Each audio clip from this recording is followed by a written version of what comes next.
Bom dia, bom dia, bom dia. Hoje estou tão feliz. Bom dia, bom dia, bom dia. Meu coração é quem diz. Bom dia, bom dia, bom dia. Vamos juntos cantar. A natureza é tão bela que nos ensina a amar. Bom dia, bom dia, bom dia, meu irmão e minha irmã. Onde você estiver, vai a paz de Cristo para você da graça, você não dá graça, não importa qual seja a sua denominação. Vai o abraço desse seu irmão, do meu xará, do Paulo Roberto, e muitos outros irmãos aqui que têm me mandado aqui sempre um alô. Isso me deixa muito feliz, muito contente. Nesse dia 27 de agosto de 2023, estou aqui nesse dia feliz porque Deus é felicidade, como aquele canto diz. Cristo é felicidade. Cristo é a felicidade. Então, Cristo é felicidade. Então, meu irmão, eu tenho uma palavra para nós neste momento. E o título da mensagem, talvez você não vai gostar, mas o título é essa. O dízimo se dá ou se paga?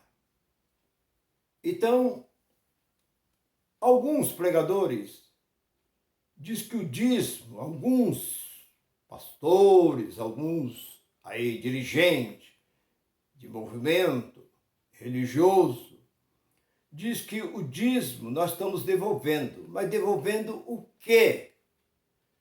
Devolver o quê? E por quê? E para quê? Como devolver? Devolver o quê? Devolver quando você pega algo emprestado, você tem que devolver. Devolver quando você pega um dinheiro emprestado, você tem que devolver aquele dinheiro. Que eu entendo, devolver é isso. Aonde dentro desse livro está escrito que você tem que devolver alguma coisa? Ah, você tem que dar. Não. Dízimo não se dá. A gente se dá a alguma coisa que já não serve mais para nós. Alguma coisa que nós já enjoemos, uma roupa, um calçado, alguma coisa, nós queremos doar, queremos se ver livre daquilo. Então nós damos. O que eu sei é isso. Você tem vontade de dar alguma coisa para uma pessoa, beneficiar uma pessoa com presente, então você dá alguma coisa. Mas pagar. Mas, irmão, nisso, então, o dízimo se paga? Aonde está escrito dentro dessa Bíblia que se paga dízimo?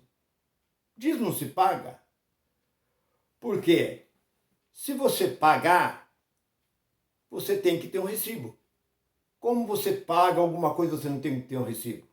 Então você tem que exigir desse xerife seu, do seu xerife, que você tem que ter um recibo com a quantidade que você está pagando e manda ele marcar lá pagando.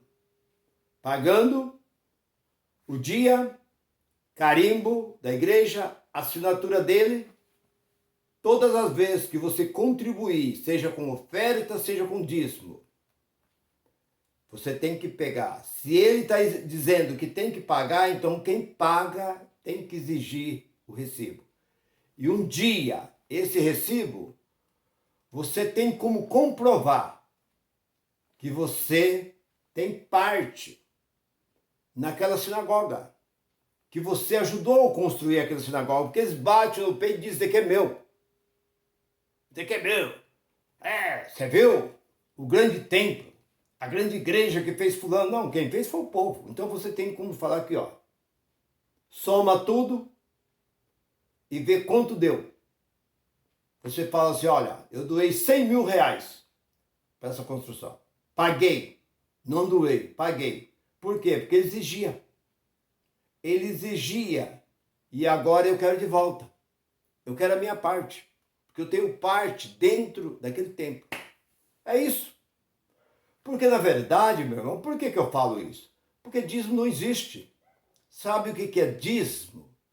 Dízimo é comida. Eu já preguei que dízimo é maldição. Quem dá o dízimo está debaixo de maldição. Por isso que você não consegue adquirir nada, porque isso é maldição. Está lá em Gálatas capítulo 3, versículo 10 e 11. Todos aqueles que fizer qualquer ato dentro da lei está debaixo de maldição. E o dízimo é da onde? Malaquias era profeta da onde? Profeta da lei.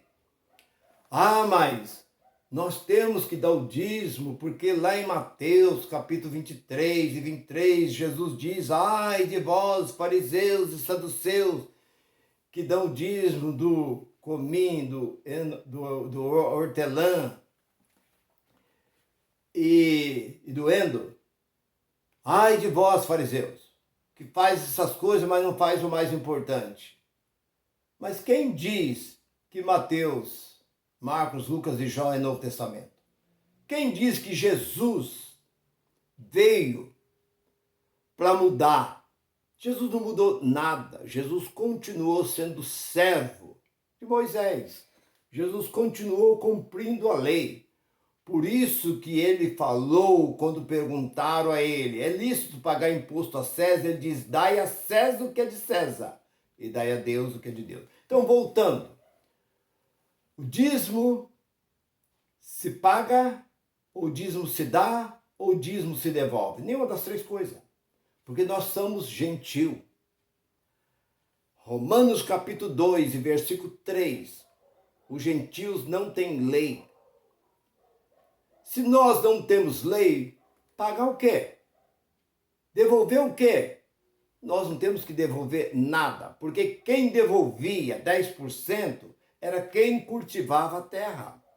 Se você fosse um pedreiro, um carpinteiro, fosse ali uma costureira, uma lavadeira de roupa, fosse qualquer outra profissão, um sapateiro, você tivesse qualquer outra profissão, você não dava nada.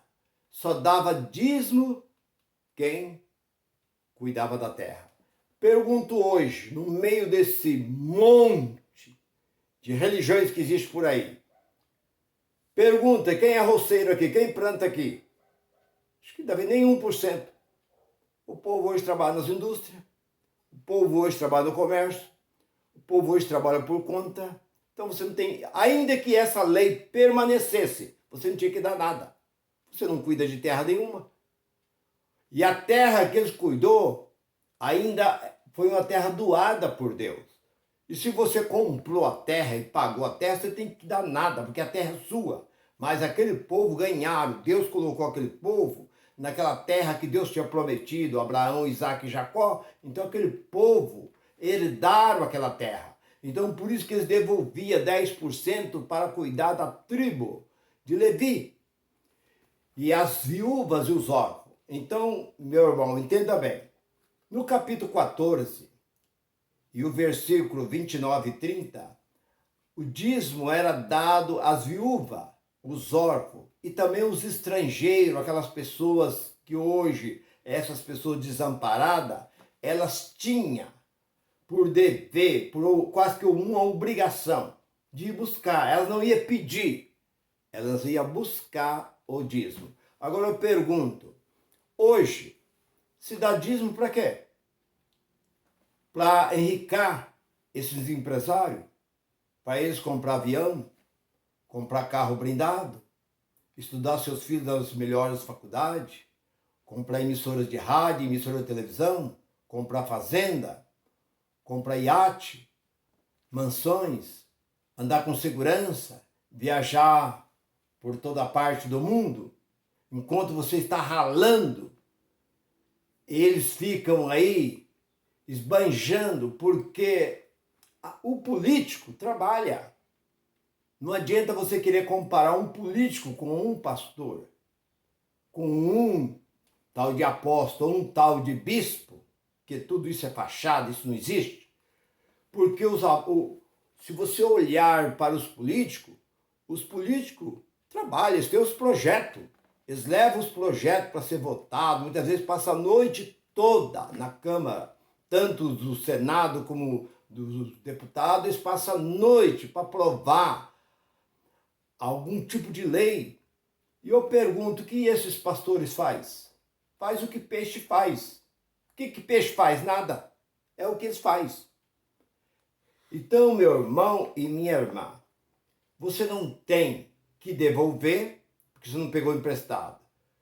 Para você dar, você tem que sentir, porque o apóstolo Paulo disse no capítulo 16, eu estou citando os capítulos para você acompanhar. No capítulo 16, ali de Coríntios, Paulo diz, 1 Coríntios, Paulo diz assim, que cada um contribui segundo o propósito do seu coração. Se você pegar uma moeda de 5 centavos e for lá e jogar no gasofilaço, você já está fazendo muito. Porque, na verdade, a palavra oferta vem de oferenda. Oferta não existe. Oferta e dízimo acabou. Paulo tirou coleta. E para que ele fez essas coletas? Para comprar carro blindado, comprar avião, andar? Não. Ele pegava a coleta para levar para os irmãos necessitados. Então nós olhamos para ali no capítulo que eles gostam muito de Malaquias, 3 e 10. Para quem estava sendo aquela sentença? Para o israelita. Ali está dizendo, vós todas, não é no plural, vós toda a nação de Israel. Porque as demais nações não tem nada a ver com este livro. Esse livro não foi escrito para nós. Nós pegamos carona nesse livro. Esse livro é dos judeus. Ele foi escrito para os judeus. O que serve os livros da Constituição brasileira? Só serve para nós. As leis brasileiras. E esse livro conta as leis que Deus exigiu do seu povo. Então, voltando para aquilo que eu estou dizendo.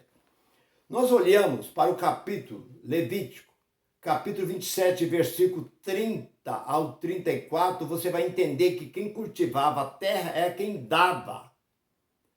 Tem também, leia ali o 30, o 31, 32, você vai entender que até as ovelhas, o gado, os animais, era levado 10 dos animais também ao sacerdote. Mas se você olhar no capítulo ali de Malaquias, no capítulo 4 de Malaquias, Deus está falando com o povo de Israel. E se você olhar no capítulo 1, versículo 2 ali, Deus está repreendendo quem?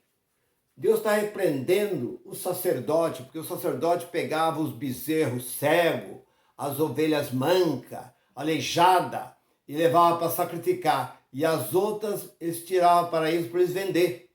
É o que faz esses homens. Então, essa safadeza não é de agora. Essa safadeza começou lá naquela época. Por isso que Deus usou o profeta Malaquias para falar com o sacerdote. E hoje, quem são esses sacerdotes? São esses camaradas que se colocam de pastor, de bispo, aí de apóstolo, são os mesmos. São farinha do mesmo saco. São todos os mesmos, nada mudou. O mesmo ladrão que roubava na época de Jesus, que roubava na época de Moisés, que atacava, que Jesus diz que o ladrão entra pelo fundo, porque ele não é o dono das ovelhas. E o ladrão não veio senão para roubar, matar e destruir, porque o ladrão entrava no aprisco, quer dizer, no curral, ele matava muitas vezes ovelhas, levava as ovelhas muitas vezes já abatida, ele destruía e queimava muitas vezes o curral. Então ele roubava, matava e destruía. E quem é que faz isso? São os que estão na frente, chamados pastores. Eles matam o sonho da pessoa, destrói a esperança da pessoa. A pessoa está cheia de sonho, de esperança, entra lá, não, agora você não pode mais. Agora você é uma serva de Deus, você tem que viver só para Deus. Então aquela esperança de um dia conhecer Paris, um dia conhecer Nova York, um dia conhecer qualquer lugar, pare com isso. Você tem que estar de segunda a segunda, aqui na casa de Deus. culto de oração, culto de doutrina, culto de ensinamento, aquele monte de coisa. E enquanto ele está passeando. Eu procurei uma vez um pastor na casa dele, não achei. Fui na igreja, não achei. Liguei no celular dele, estava desligado. Por quê? Onde ele estava? Ele estava nas garagens vendo carro. É isso, é o que acontece. Quando você vai na casa do pastor, não acha ele. Na igreja você não acha ele. Liga no celular dele.